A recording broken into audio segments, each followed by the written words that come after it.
हज़रत अबू रबी रहमतुल्लाह अलैह फरमाते हैं कि मैं एक गांव में गया तो मुझे वहां के लोगों ने बताया कि यहाँ एक नेक खातून फिज़ा नामी है। इसके यहाँ एक बकरी है जिसके थनों से दूध और शहद दोनों निकलते हैं। मुझे ये सुनकर ताज्जुब हुआ। मैंने एक नया प्याला खरीदा और इसके घर जाकर मैंने इसे कहा, तुम्हारी बकरी के मुतालिक मैंने ये शोहरत सुनी है कि वो दूध और शहद देती है। मैं भी इसकी बरकत देखना चाहता हूँ। इसने वो बकरी मेरे हवाले कर दी। मैंने इसका दूध निकाला तो वाकई इसमें से दूध और शहद निकला। मैंने इसको पिया। इसके बाद मैंने पूछा, ये बकरी तुम्हारे पास कहाँ से आई? कहने लगी, इसका किस्सा ये है कि हम गरीब लोग थे, एक बकरी के सिवा हमारे पास कुछ ना था, इसी पर हमारा गुजारा था। अल्लाह ताला के हुक्म से बकरा ईद आ गई। मेरे खावंद ने कहा, हमारे पास कुछ और तो है नहीं, ये बकरी हमारे पास है, लाओ इसी की कुर्बानी कर लें।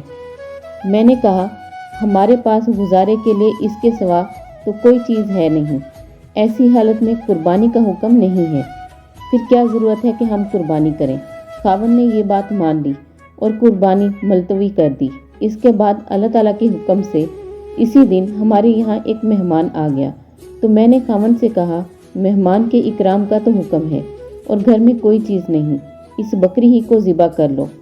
चनाचा वो बकरी को ज़िबा करने लगे। मुझे ये ख्याल हुआ कि मेरे छोटे छोटे बच्चे इस बकरी को ज़िबा होते देखकर रोने लगेंगे, इसीलिए मैंने कहा, बाहर ले जाकर दीवार की आड़ में ज़िबा कर लो ताकि बच्चे ना देखें। वो बाहर ले गए और जब इस पर छुरी चलाई तो ये बकरी हमारी दीवार पर खड़ी थी और वहाँ से खुद उतरकर मकान के सहन में आ गई। मुझे ये ख्याल हुआ कि शायद वो बकरी खावंद के हाथ से छूट गई है। मैं इसको देखने बाहर गई तो खावंद इस बकरी की खाल खींच रहे थे। मैंने इनसे कहा, बड़े ताज्जुब की बात है कि ऐसी ही बकरी घर में भी आ गई है। इसका किस्सा मैंने सुनाया। खावंद कहने लगे, क्या बैद है कि अल्लाह ताला ने इसका बदल हमें अता फरमाया हो। ये वो बकरी है जो दूध और शहद देती है। ये सब कुछ महज एक मेहमान के इकराम की वजह से है। फिर वो औरत अपने बच्चों से कहने लगी, ऐ मेरे बच्चों, ये बकरी दिलों में चरती है।